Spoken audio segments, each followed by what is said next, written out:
Muy buenos días a todos. Primero que todo, le quiero dar gracias a Dios por la oportunidad de estar con ustedes en esta mañana, y también gracias a la Madre Superiora en esta comunidad y todas las hermanas por permitirme estar aquí con ustedes, y a todos ustedes que han venido. Voy a comenzar pidiéndole al Señor que nos inspire con su palabra donde Él nos quiera llevar. Y les voy a leer a ustedes de la Epístola a los Romanos en el capítulo 1, desde el versículo 8, y dice: acción de gracias y súplica. Ante todo doy gracias a mi Dios por medio de Jesucristo por todos vosotros, pues vuestra fe es alabada en todo el mundo. Porque Dios, a quien doy culto en mi espíritu, predicando el Evangelio de su Hijo, me es testigo de cuán incesantemente me acuerdo de vosotros, rogándole siempre en mis oraciones, si es de su voluntad, encuentre por fin algún día ocasión favorable de llegarme hasta vosotros. Pues ansío veros a fin de comunicaros algún don espiritual que os fortalezca, o más bien para sentir entre vosotros el mutuo consuelo de la común fe, la vuestra y la mía. Por eso no quiero que ignoréis, hermanos, las muchas veces que me propuse ir a vosotros, pero hasta el presente me he visto impedido, con la intención de recoger también entre vosotros algún fruto, al igual que entre los demás gentiles. Me debo a griegos y a bárbaros, a sabios y a ignorantes. De ahí mi ansia por llevaros el Evangelio también a vosotros, habitantes de Roma. Palabra de Dios. Pues mientras yo esperaba y meditaba aquí con el Señor en el Santísimo Sagrario, estaba pensando en la pobreza, en el voto de pobreza, y pensando en este don maravilloso que el Señor le ha dado a esta comunidad de Santa Teresa de Calcuta. Yo he tenido la bendición de visitar varias de estas comunidades en diferentes países del mundo, y cada vez me asombro más y me alegro más de la maravilla de don que Dios les ha dado y que le dio sobre todo a través de Santa Teresa, y que se continúa dando a través de cada una de las hermanas que han abrazado este llamado. Y que la primera vez que yo visité una comunidad de Santa Teresa de Calcuta fue en Venezuela, cerca al aeropuerto de Caracas, en La Guaira, creo que se llama eso. Y cuando entré ahí me di cuenta que yo nunca había conocido la caridad, porque ahí fue cuando me di cuenta lo que es la caridad y lo que es el servicio al prójimo, y también lo que es el voto de pobreza. Y esto me inspiró mucho y me dio vergüenza de ver lo poco que yo estaba dando y lo poco que conocía la caridad. Por eso yo aprovecho en este momento para darle gracias a Dios por esta comunidad, porque es quizás la comunidad que yo más admiro en la Iglesia Católica en todo sentido, y no porque las demás no tengan el mérito, pero es que pues hay carismas con los que uno se identifica más. En esta reflexión yo quiero hablar precisamente de este llamado de Dios a todos nosotros, no solamente a la comunidad de Santa Teresa de Calcuta, sino a todos nosotros como hijos de Dios, como pueblo de Dios, como bautizados en Jesucristo. Y es aprender el sentido profundo y verdadero de la pobreza, de lo que es la pobreza. Nosotros somos llamados a entender que nuestro único tesoro se llama Jesús. Ese es nuestro tesoro. Y por eso, viviendo la pobreza íntima en el corazón espiritualmente, buscamos ese tesoro. Porque si estuviéramos enriquecidos con nosotros mismos, con el mundo, con las cosas materiales, con nuestros proyectos humanos, estaríamos enriquecidos con todo eso y no buscaríamos el verdadero tesoro, no tendríamos esa pobreza para buscar lo que verdaderamente permanece, que es la riqueza del Señor, que es eterna, que permanece para siempre. Ese sentido de la pobreza es importante para nosotros despertar. Y sé que para las hermanas que están en la comunidad y viven esta espiritualidad, pues en su formación reciben más que una abundante catequesis sobre ese don de la pobreza, ese voto de la pobreza.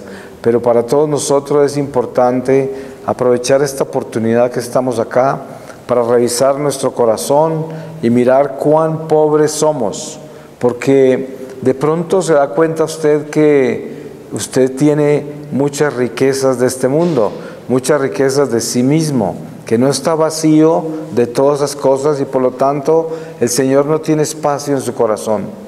Mire que muchas veces yo en retiros espirituales en muchas comunidades de la iglesia me doy cuenta que a pesar de uno estar comprometido en la vida religiosa, sin embargo eso no quiere decir que uno está compenetrado en los votos que hace. De pronto uno tiene desnutridos los votos que hizo y está lleno de sí mismo y tiene obstáculos grandes para su crecimiento espiritual. Y lo mismo nos pasa a todos nosotros como católicos. Las virtudes nos toca alimentarlas, porque si las virtudes están desnutridas, obviamente está desnutrido el amor de Dios. Y cuando el amor de Dios está escaso en nuestro corazón, estamos llenos de soberbia, no tenemos tolerancia, ni paciencia, ni compasión, no tenemos respeto por el prójimo, ni temor de Dios, obviamente.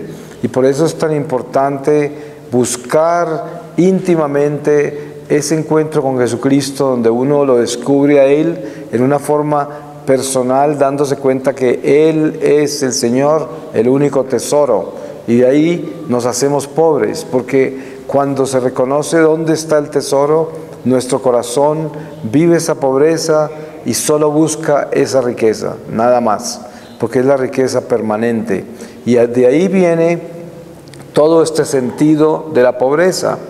Recién que yo entré en la iglesia de nuevo, después de una ausencia de 33 años, y que regresé a la iglesia por pura gracia del Señor, que se compadeció de mí, se me hacía muy extraño el voto de pobreza, porque no lo entendía.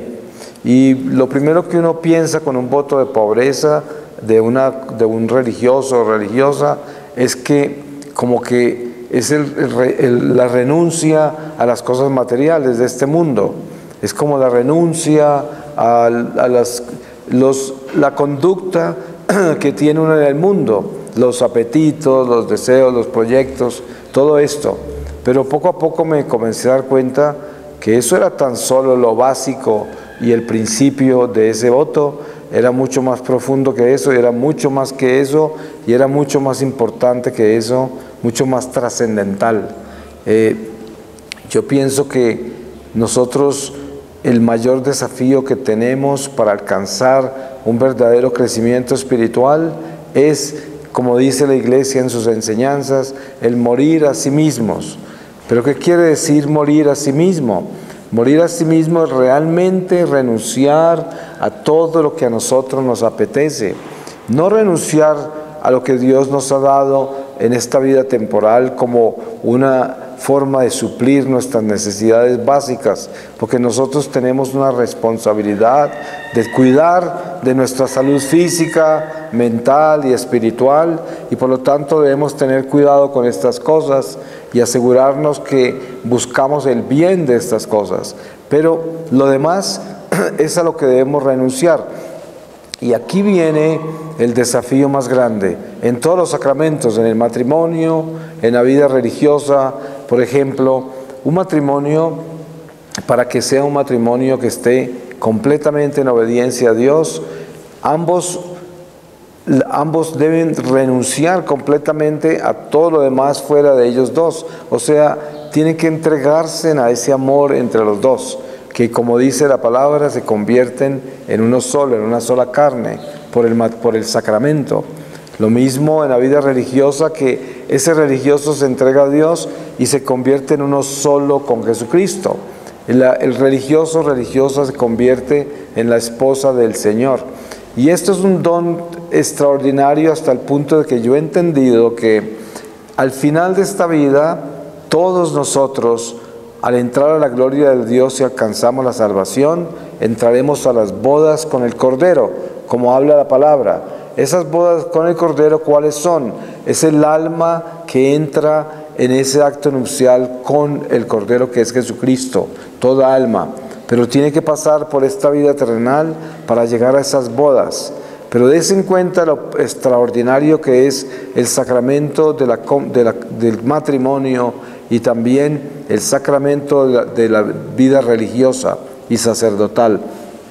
Esos sacramentos llevan a tener esa boda nupcial con Jesucristo en vida, y por eso se exige enormemente ese compromiso, porque ya están haciendo lo que todos los demás haremos al final de esta vida. Lo están haciendo desde ahora.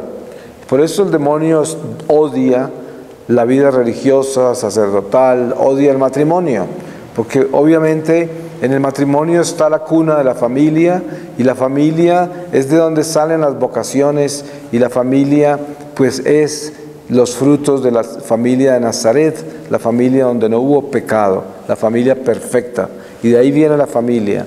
Nos damos cuenta que en el mundo en que vivimos hoy, el atentado más grande del demonio contra el pueblo de Dios es contra la familia, y por eso tenemos todas estas ideologías de género propagándose por el mundo en una forma extraordinariamente rápida y extraordinariamente subliminal. Se está compenetrando en nuestra sociedad en una forma que el mismo pueblo de Dios, que no está activo en la fe y que no está despierto en la fe, está siendo conquistado por estas ideologías. Pero lo que sucede es que nosotros somos llamados a vivir esta esperanza del Evangelio que Dios nos ha dado y vivirlo con este conocimiento profundo de que Dios nos llama a darlo todo, no solamente al religioso, al sacerdote o al matrimonio, sino a todos nosotros los laicos también, que tenemos esta responsabilidad de ser testimonios de vida en todo lo que hacemos. La vida diaria nuestra es una oportunidad, porque todos los días el Señor nos da la oportunidad de crecer en Él y de amar al prójimo en todo lo que hacemos y de ser luz en este mundo de tinieblas.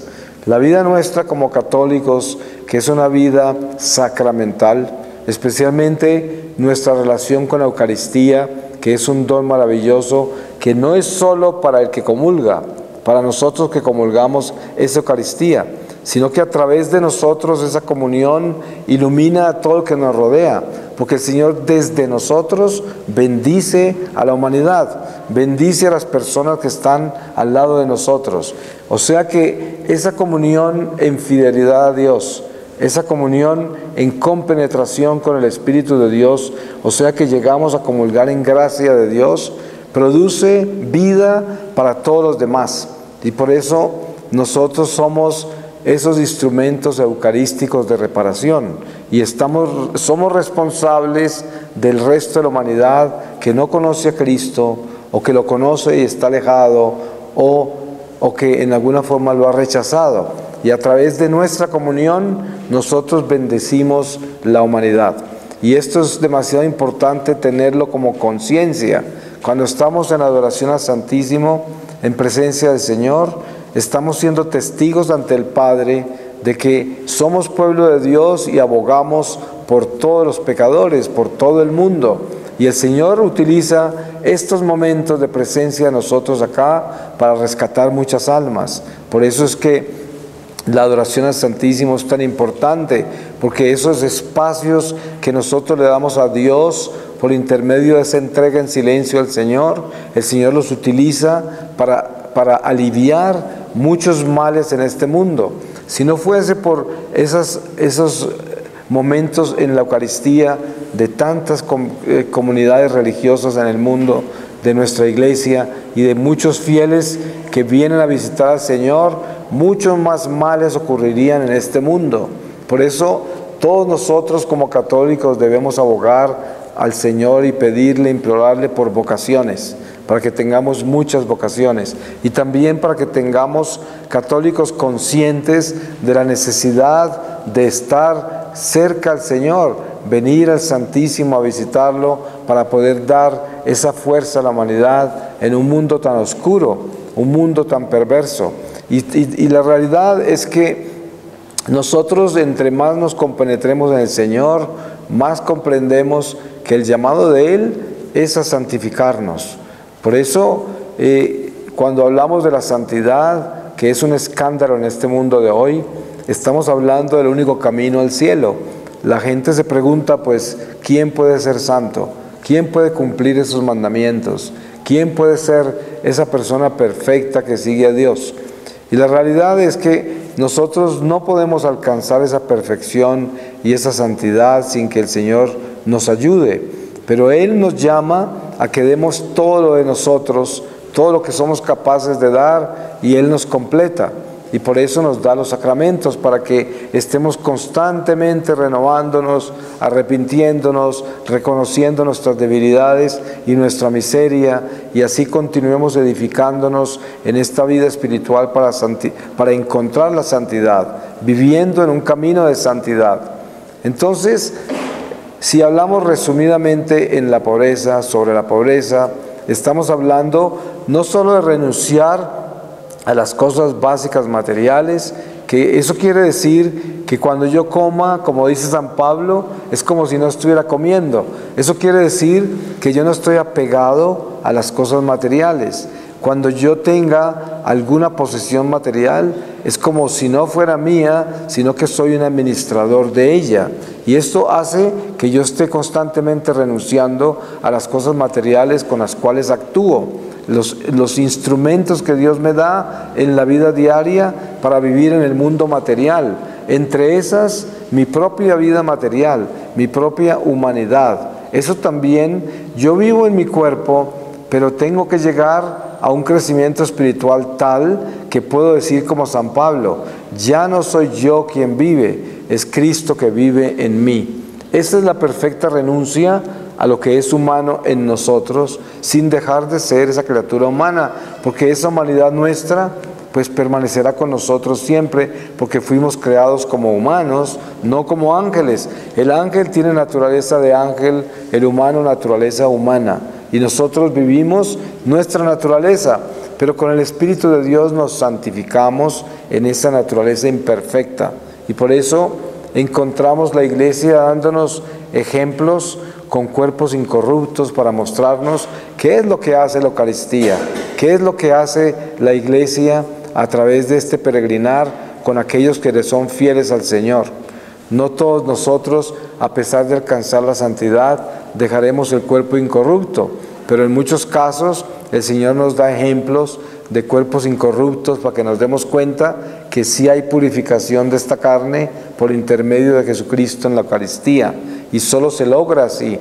Entonces, la ventaja tan grande que tenemos nosotros de podernos llamar hijos de Dios en la iglesia que Dios nos dio, que es la iglesia del Señor, la única iglesia del Señor, la verdadera iglesia del Señor, que es nuestra iglesia católica. Con esto no quiero decir que solo nosotros nos salvamos, porque sabemos, por el ejemplo mismo de Santa Teresa de Calcuta, nos damos cuenta cómo ella tuvo el amor incondicional por todos aquellos que no eran católicos, que no conocían a Dios, muchos de ellos, y que ella los abrazó fue con el amor de Dios, con la caridad, y primero les dio lo que más necesitaban, que era esa ayuda inmediata a ese dolor que tenían, esa escasez que tenían, y lo demás Dios lo hace, no lo imponemos nosotros. ¿Por qué? Porque Dios es el que salva, no nosotros, y Dios es el que conoce al pecador, Dios es el que conoce el corazón del ser humano, y por eso Jesús decía que a los fariseos les decía, la reina del sur los juzgará, y la reina del sur era una mujer pagana que había venido a alabar la sabiduría de Salomón, y sin saber había alabado al Dios verdadero. Y así es con el centurión que le pidió que le sanara a su esclavo, y este hombre, sin saber, estaba adorando a Dios, estaba hablando la verdad y tenía más fe que los mismos judíos, y así lo testificó Jesús. Y por eso sabemos que si somos el pueblo escogido del Señor y tenemos esta responsabilidad de dar testimonio con ese llamado que nos dio, por habernos escogido, pues tenemos que con más razón despertarnos en este crecimiento espiritual, en esta pobreza, porque como decía al principio, el voto de pobreza no es tan solo para la vida religiosa sacerdotal, el voto de pobreza es para todos nosotros bautizados. Quizás no nos consagraremos en un voto de pobreza todos como se hace en la vida religiosa y sacerdotal en algunos casos, pero sí somos llamados a darnos cuenta que el Señor, para llamarnos a la santidad, nos pide que nosotros administremos las cosas materiales, pero no les pertenezcamos a las cosas materiales ni al mundo material. Por eso Jesús, en oración al Padre, por los apóstoles y por todos nosotros que vendríamos después, le pidió que los protegiera del maligno. Él decía: yo no te pido que los saques del mundo, porque ellos no son del mundo, como yo tampoco soy del mundo, pero te pido que los protejas del maligno. Entonces, en esa oración de Jesús nos damos cuenta de cómo Él está mostrándonos a nosotros de que no somos del mundo. ¿Y qué quiere decir eso? Que nosotros no debemos estar tras las riquezas del mundo, tras las riquezas humanas que son nuestra propia ego, nuestros propios apegos, nuestras propias tendencias a enamorarnos de las cosas temporales. Estas son las cosas del mundo. Por eso se dice que el espíritu del mundo es el príncipe de las tinieblas, el príncipe del mundo. Pero al mismo tiempo, eso no quiere decir que la creación es mala.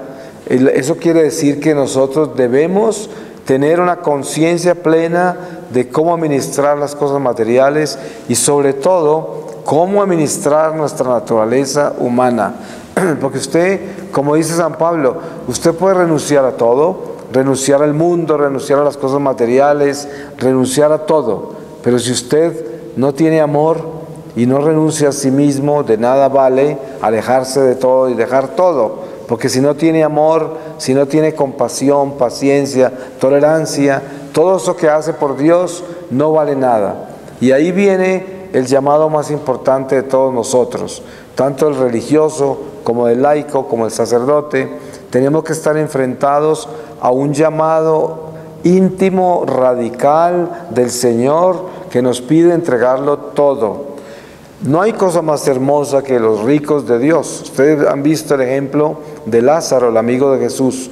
Él era un hombre muy rico, sin embargo era un amigo muy íntimo de Jesús y seguramente le sirvió mucho al Señor con sus riquezas. Hay personas que son muy ricas, que el Señor les ha dado mucha prosperidad, pero no tienen apegos a su riqueza y la comparten con todos. Gracias a ellos tenemos hospitales, se sostienen conventos, comunidades en la iglesia por esas personas. Entonces no es que la riqueza sea mala, pero hay personas que se santifican con la riqueza material porque no están apegadas a ella, no le hacen culto a la riqueza material, no tienen esa idolatría con las cosas temporales y sí las utilizan para el bien.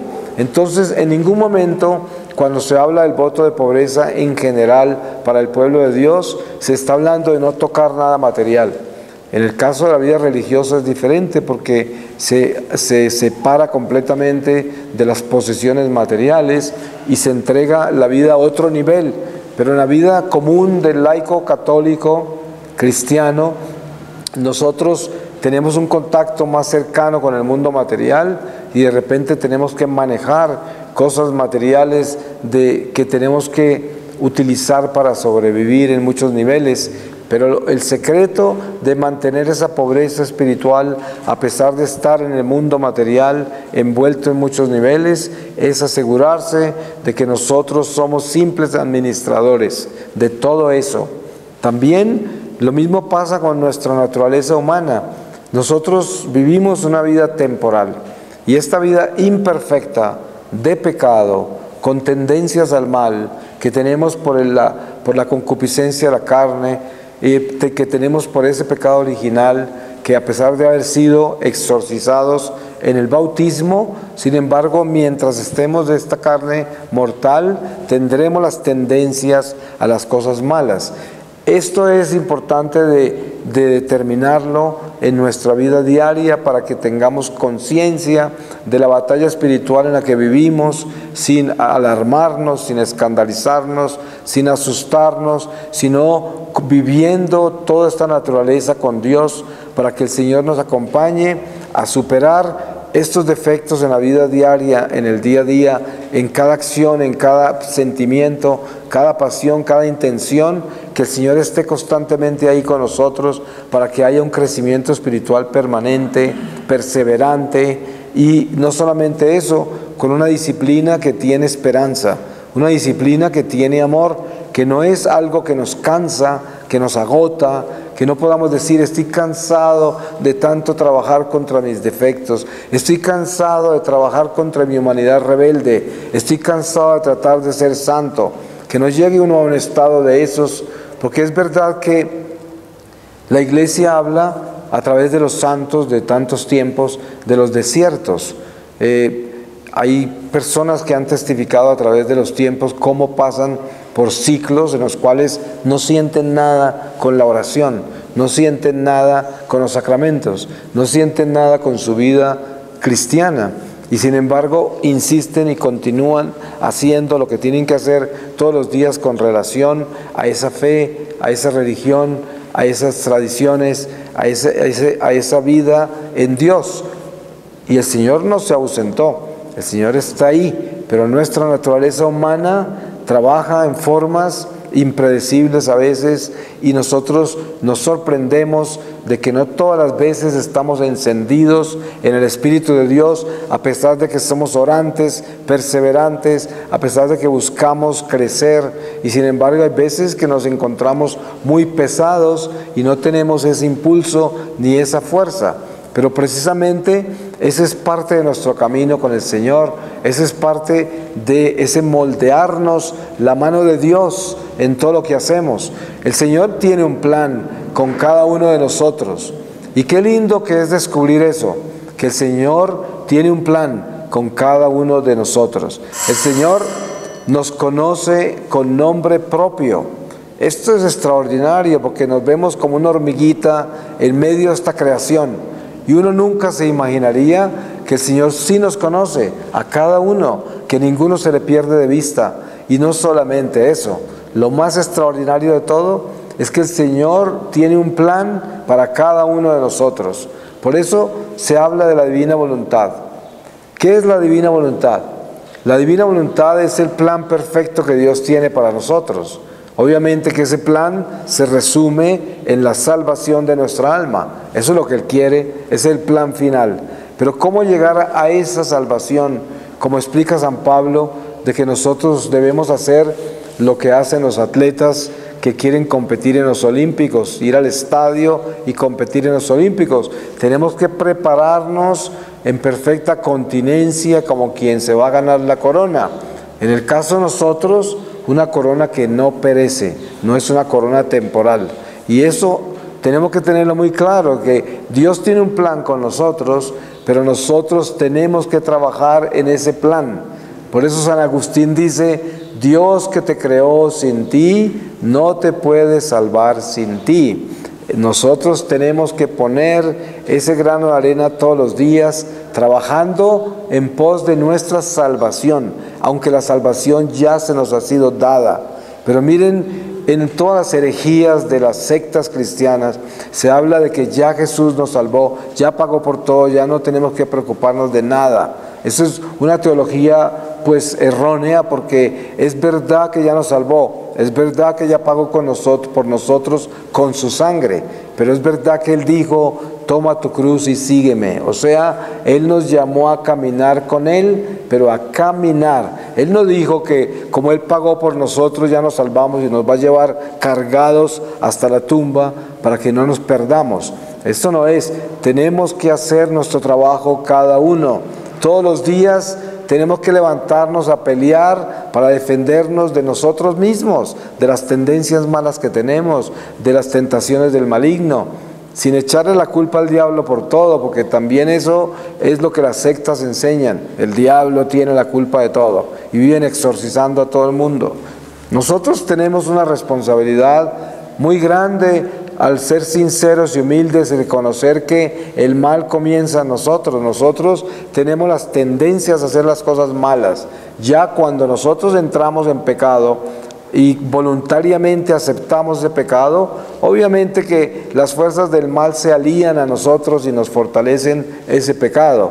Lo mismo que pasa en el lado de la luz. Cuando decidimos ser buenos, luchar por ser buenos, las fuerzas del bien se alían con nosotros para fortalecernos en esa lucha, para inspirarnos, ayudarnos a perfeccionar. Entonces todo depende de qué lado estamos. Pero uno no puede echarle la culpa al mal, de que el mal que uno hace es porque el diablo lo tumbó, porque uno tuvo que decidir ese mal. Y tampoco puede decir que Dios lo abandonó porque los ángeles no están ahí tratando de salvarlo de todo error que cometió, porque ellos trabajan con nosotros de acuerdo a lo que nosotros damos, y entre más damos, más nos ayudan, pero tenemos que dar. Y aquí es donde viene el principio de la pobreza.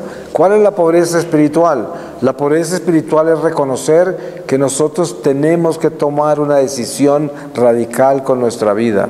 Radical, de decir, yo quiero ser santo, yo quiero pertenecerle a Dios todos los días de mi vida, yo quiero entrar a la gloria del Señor, yo quiero acoger la promesa de Jesús, de que Él dijo que se iba a prepararnos un lugar, se iba delante de nosotros, y yo quiero llegar a ese lugar que Él me preparó, y para eso tengo que tener esa entrada al cielo que es la santidad. Y eso no se logra si yo no tomo una decisión radical. Des en cuenta, en muchas oportunidades yo he hablado con muchas personas de nuestra iglesia, laicos, religiosos, en todos los niveles, y les he preguntado, ¿usted alguna vez se ha arrodillado ante el Señor y le ha dicho, Señor, yo quiero ser santo? Y se lo ha dicho desde el fondo de su alma, con todas las fuerzas de su ser, con su mente, con todo su corazón, le ha dicho, yo quiero ser santo, así, con toda la fuerza. ¿Alguna vez lo ha hecho? Es posible que no. Y yo le cuento, si uno no ha hecho eso, entonces usted se debe preguntar, ¿por qué? ¿Por qué no lo he hecho? Hay algo ahí que usted todavía tiene como comprometido con la vida temporal, con su humanidad, con su relación personal, con sus propias ideas. Usted todavía no se ha entregado del todo, porque es como cuando una persona se casa y ante el altar le promete fidelidad, se prometen fidelidad el uno al otro. Si esa promesa es sincera, viene desde el fondo del alma, del corazón, esa persona que se casó no va a tener que hacer ningún esfuerzo para serle fiel al otro, ningún esfuerzo, porque esa promesa fue verdadera, fue radical, fue profunda. Y lo mismo sucede con nosotros y nuestra vida con el Señor. Si nosotros tenemos ese compromiso con Dios, entonces tenemos que radicalmente pedirle al Señor la santidad, que es nuestro pasaporte a la ciudad de luz. Y miren que ese pasaporte se nos ha sido dado, pero para poder entrar con él lo tenemos que tener válido, ¿sí? ¿Y cómo se valida ese pasaporte? Con la santidad. Eso es lo que tenemos que hacer. Somos ciudadanos del cielo, pero tenemos que tener cuidado de que estamos caminando hacia el cielo en obediencia al Señor y conscientes de que el Señor nos exige, porque Él es un maestro bueno. En los 3 años de vida pública de Jesús, nunca encontrará usted un pasaje en las Escrituras, en los Evangelios, donde encuentra a Jesús felicitando a los apóstoles. Siempre lo encuentra empujándolos a dar más. Siempre les dice, hombres de poca fe, ¿qué están pensando? ¿Acaso no han escuchado lo que yo les enseño? Y siempre los empujaba. Eso es lo mismo que un buen entrenador con un atleta que se va a llevar a ser campeón. Nunca lo felicita el entrenador, siempre le dice, dame más, yo sé que puedes dar más. Y ese es Jesús con nosotros. Él nos va a estar empujando. Uno nunca se puede acomodar a la gracia simplemente porque es muy religioso, porque ora mucho, porque cumple con la vida sacramental, porque tiene caridad, porque eso no es suficiente. Todos los días tenemos que dar más, todos los días hay que empujarnos a dar más. Sobre todo tenemos que empujarnos a amar más, a perdonar más, a tener más paciencia, más tolerancia, a tener más compasión en todo momento. Ese es nuestro desafío, y por eso el Señor es un Señor amoroso, es un Señor compasivo, que perdona, que nos ama, pero como nos ama tanto, quiere que aprendamos mucho, y quiere que crezcamos mucho, y quiere que entendamos que esta vida es un instante en la eternidad, un instante. Esta vida se acaba en cualquier momento, y por eso Él quiere que nosotros aprovechemos esta oportunidad al máximo. No desperdiciemos ningún momento, no desperdiciemos ninguna oportunidad, no desperdiciemos nada de lo que Dios nos da todos los días, porque esto se va a acabar y estas oportunidades se van a ir. Y si usted pudiera hablar con un alma del purgatorio, seguro que le contaría lo que duele haber perdido tanta oportunidad de crecer espiritualmente, de permitir que Dios crezca en nosotros, porque el llamado de Dios es a que al final de esta vida nosotros nos vayamos directamente al reino de la luz, que el alma tenga alas para volar hacia Dios. Esas alas solo crecen en esta vida por intermedio del amor que damos, no del que recibimos. El amor que damos es el que fortalece las alas que necesitamos extender, abrir en el momento de la muerte para poder volar hacia Dios. Por eso las almas en el purgatorio están aprendiendo a fortalecer esas alas para poder salir de esa oscuridad en que quedaron. Obviamente que muchas quedaron en diferentes niveles y unas tendrán más oscuridad que otras, pero de todas maneras no alcanzaron a entrar a la gloria del todo. Y nosotros somos llamados a utilizar esta oportunidad de esta vida temporal para que al final podamos volar hacia la gloria de Dios. Y yo sé que esto suena pues como un sermón y otra catequesis que hemos oído 1.000.000 de veces, pero ¿saben qué? El Señor es tan bueno que Él constantemente, mientras estemos acá pasando por este destierro, en esta peregrinación, nos va a repetir las mismas verdades para que nos las aprendamos, para que reflexionemos, para que nos despertemos, para que estemos alertas y utilicemos esto ya en este momento. No hay tiempo que perder. Por eso San Pablo dice que el don más importante que debemos pedir es el don de profecía, pero no una profecía que viene a predecir lo que pasa en el futuro, sino una profecía que edifica la iglesia. ¿Y cómo se edifica la iglesia? Con nuestro testimonio. Ese es el don de profecía más grande que tenemos. Nuestro testimonio es profético, porque nuestro testimonio demuestra que Jesús está vivo, que si Él me ha transformado a mí, puede transformar a cualquiera de ustedes, porque yo soy un ser humano igual a ustedes. Y si el Señor transformó a San Pablo, a San Pedro, a todos los apóstoles, ha transformado a todos los mártires y santos de la historia, igual nos transforma a nosotros, porque ellos fueron seres humanos como nosotros. Ese es el don profético más grande, ese es el testimonio más importante. Y nosotros por el bautismo somos sacerdotes, profetas y reyes. Y por lo tanto debemos tener ese don de profecía vivo, en llamas.